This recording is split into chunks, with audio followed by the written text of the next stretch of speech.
Hello everyone. ड्रामे की शुरुआत में हमें ड्रामे की मेन लीड जीमो को दिखाया जाता है, जो कि यहाँ ब्लाइंड डेट पर आई थी। यहाँ ब्लाइंड डेट वाला बंदा कह रहा होता है, मुझे तो तुम काफी पसंद हो, हम जल्दी से शादी कर लेते हैं और हमारे क्यूट बच्चे भी होंगे। इसकी ऐसी बातें सुन के तो जीमो अपनी कॉफी उगल देती है। तभी यहाँ से हमारे ड्रामे का मेन लीड जा रहा होता है। जीमो उसका हाथ पकड़कर कहती है, ये मेरा बॉयफ्रेंड है और ये सभी एस्पेक्ट में बहुत ही अच्छा है, तुमसे कहीं ज्यादा बेहतर है। तभी फैटी उठकर कहता है, तुम्हारा बॉयफ्रेंड है और तुम फिर भी ब्लाइंड डेट पर आई हो। उसे चिल्लाकर चला जाता है। मिस्टर हाओ कहते हैं, जीमो मुझसे दूर हटो।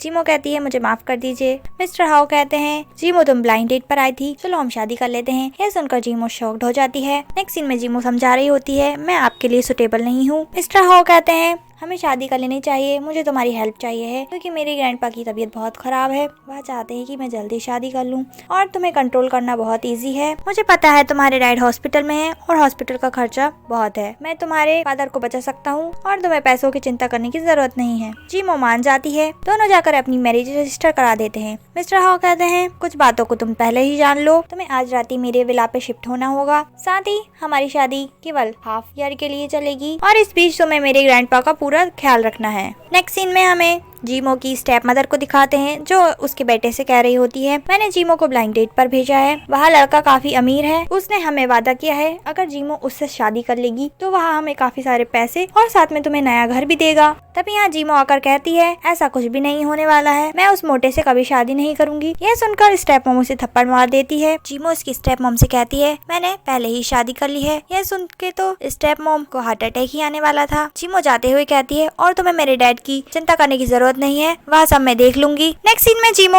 विला के बाहर मिस्टर हाओ का वेट कर रही होती है। वह बहुत समय तक वेट करती है, काफी थक जाती है। तभी यहाँ मिस्टर हाओ की कार आ जाती है। वह कार से उतरकर कहता है, तुम यहाँ क्या कर रही हो? वह अचानक से उठ जाती है, जिस वजह से गिर रही थी। मिस्टर हाओ उसे संभाल लेते हैं। वह मिस्टर हाओ से कहती है, आपने ही तो मुझे यहाँ बुलाया था, मैं यहाँ आपका कब से वेट कर रही हूँ, आप मेरा कॉल भी नहीं उठा रहे थे। मिस्टर हाओ कहते हैं, मेरा फोन साइलेंट पे था इसलिए तुम्हारा कॉल नहीं लग रहा होगा। वह मन में कहती है, पन तो ऐसा रहा है जैसे कि सारी गलती मेरी ही हो। वहाँ से चली जाती है। मिस्टर हाओ मुस्कुराकर उसके पीछे आता है। वह उसे कहता है, हम कल ग्रैंडपा से मिलने जाएंगे, सारी डिटेल्स याद कर लो, कोई भी गलती नहीं होनी चाहिए। नेक्स्ट डे ये दोनों जाने के लिए तैयार थे। जीमो उससे कहती है, मिस्टर हाओ अभी मुझे कुछ पैसे मिल सकते हैं क्या? मिस्टर हाओ कहते हैं, अगर तुमने ग्रैंडपा को खुश कर दिया तो पैसे ले लेना। नेक्स्ट सीन में मिस्टर हाओ जीमो को यहाँ ले आए थे। जीमो कहती है, हम तो ग्रैंडपा से मिलने जा रहे थे। मिस्टर हाओ कहते हैं, तुम ग्रैंडपा से ऐसे कपड़ों में मिलने नहीं जा सकती। वह कई सारी ड्रेसेस ट्राई करती है। सेल्स वुमन कहती है, मैम आप पे ये ड्रेस बहुत अच्छी लग रही है, आपके हस्बैंड की चॉइस बहुत अच्छी है। मिस्टर हाओ को भी वह ड्रेस पसंद आती है। यह लोग शॉप से बाहर आते हैं।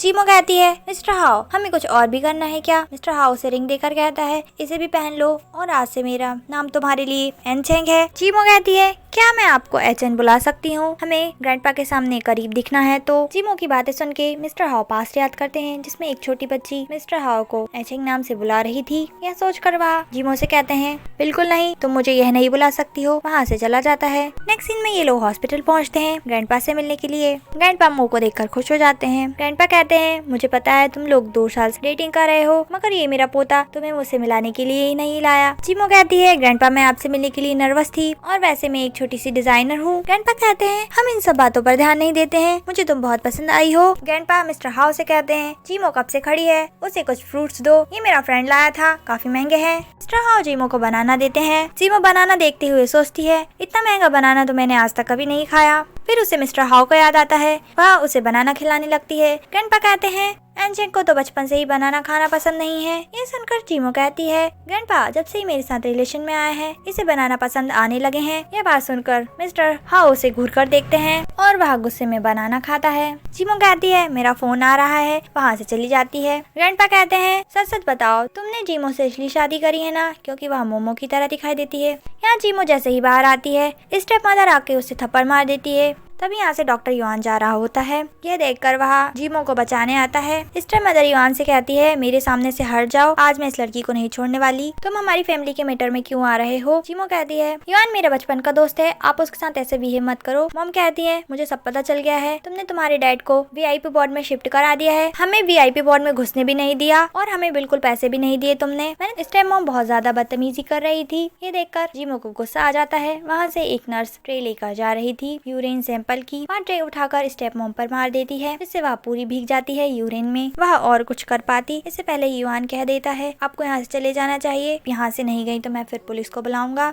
यह सुनकर स्टेप मॉम वहाँ से गुस्से में चली जाती है। युआन जीमो से कह रहा होता है तुम ठीक हो ना? जीमो कहती है मैं ठीक हूँ। तभी यहाँ पे मिस्टर हाओ आ जाता है। युआन से कहता है ये मेरी वाइफ है। जीमो कहती है तुम तो ग्रैंडपा के पास थे। मिस्टर हाओ कहते हैं ग्रैंडपा ने ही मुझे तुम्हारे पास भेजा है, चलो यहाँ से। युआन कहता है तुमने शादी कर ली, मुझे तो कुछ नहीं पता। मिस्टर हाओ कहते हैं ये मेरे और जीमो के बीच की बात है, हम तुम्हें क्यों बताएं। जीमो कहती है ब्रदर युआन मैं बाद में आपको सारी डिटेल्स बताऊंगी। मिस्टर हाओ जीमो को लेकर जा रहा होता है। युआन कहता है कम से कम जीमो की चोट पर ड्रेसिंग तो करने दो। मिस्टर हाओ कहते हैं मैं अपनी वाइफ का ख्याल खुद रख लूंगा। उसे वहाँ से ले जाता है। जीमो कहती है आप युआन से जेलस थे इसलिए मुझे यहाँ ले आए। मिस्टर हाओ कहते हैं ऐसा कुछ भी नहीं है। जीमो बताती है युआन और मैं साथ में ही बड़े हुए हैं। जीमो कहती है आप कुछ भूल रहे हैं, आपने मुझसे प्रॉमिस किया था। मिस्टर हाओ उसे पैसे सेंड कर देते हैं। पैसे देखकर जीमो बहुत खुश हो जाती है। नेक्स्ट सीन में हमें जीमो को ऑफिस में दिखाते हैं। उसने काफी दिन से लीव ली हुई थी। तभी यहाँ डायरेक्टर आकर जीमो को अपने ऑफिस में बुलाता है। वह ऑफिस में जाती है। डायरेक्टर उससे कह रहा होता है तुम पहले भी कई बार लीव ले चुकी हो, अब फिर तुम गायब हो गई थी,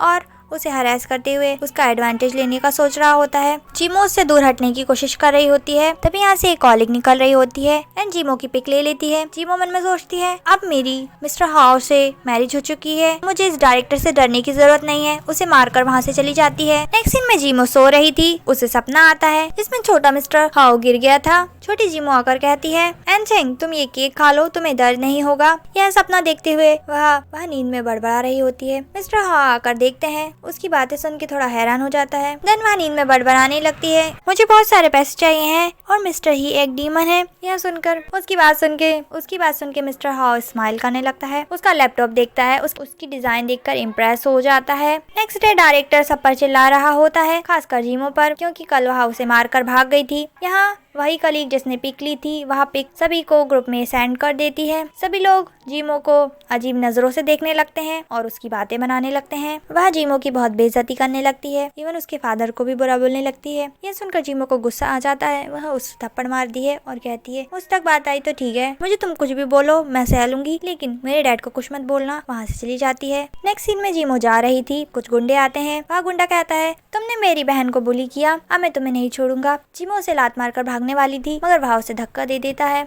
वह उसे मारने वाला था, लेकिन यहाँ मिस्टर हाओ पहुँच जाते हैं और जीमो को बचा लेते हैं। मिस्टर हाओ के हाथ में चोट लग गई थी। जीमो उसकी चोट पर फूकने लगती है। मिस्टर हाओ उसे हैरानी से देखते हैं, क्योंकि बचपन में जब मिस्टर हाओ को एक बार चोट लगी थी तो छोटी जीमो उसे ऐसे ही फूक मारकर सहलाती है। तभी जीमो को रियलाइज होता है वह क्या कर रही थी। वह दूर हट जाती है और वहाँ से जाने वाली थी। मिस्टर हाओ उसे पीछे से पकड़कर कहता है चलो यहाँ से, और उसे गाड़ी में बैठाल देता है। मिस्टर हाओ कहते हैं बताओ वह सब क्या था और कंपनी में तुम्हारे बारे में क्या रूमर्स चल रहे हैं। जीमो कहती है मुझे कुछ नहीं पता। मिस्टर हाओ उसका फोन लेता है और अपना प्राइवेट नंबर सेव करते हुए कहता है जब भी कुछ मुसीबत हो तो मुझे फोन लगा लेना। जीमो मन में सोचती है मिस्टर हाओ होश में आ जाइए, क्या आप भूल गए हैं ये एक कॉन्ट्रेक्चुअल रिलेशन है। लेकिन फिर वह उसे थैंक्स बोलती है। मिस्टर हाओ उसे एक कार्ड भी देता है, बताता है ये ग्रैंडपा ने दिया है। कार्ड देखकर जीमो बहुत खुश हो जाती है।